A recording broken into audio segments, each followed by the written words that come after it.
ఈ 15 రోజులు పెద్దలకు పెట్టుకునే రోజులు అని అంటాం. మహాలయ పక్షాలు మొదలవుతున్నాయి కదా! కాబట్టి చనిపోయిన వారికి పెట్టుకునే రోజులు అని అంటాం. కొంతమంది కొడుకులు మాకు ఆస్తులేమి ఇవ్వలేదు, మమ్మల్ని ఇలా చేశాడు, మా నాన్న వల్లే మేము ఇలా అయిపోయాం, మా అమ్మ వల్లే ఇలా అయిపోయామని తల్లిదండ్రులని తిడుతూ ఉంటారు. కానీ మనకు మంచి జన్మని ఇచ్చారు కదా! అది గుర్తుపెట్టుకుని ఆ కృతజ్ఞతతోటి వాళ్ళకి కొంచెం ఏదైనా దానాలు ఇవ్వడమో, వాళ్ళ పేరు మీద నీళ్ళు వదలడమో అలాంటివి చేసుకుంటూ ఉండాలి.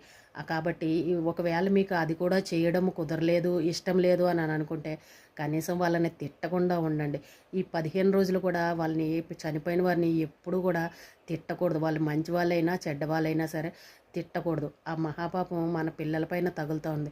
అలాగే కొడుకులు లేరు అని బాధపడే తల్లిదండ్రులు కూడా ఎవరూ బాధపడాల్సిన పని లేదు. ఆడపిల్లలు కూడా బ్రాహ్మలు పెట్టించుకుని అమ్మ నాన్న పేరు చెప్పుకుని దండం పెట్టుకోవచ్చు.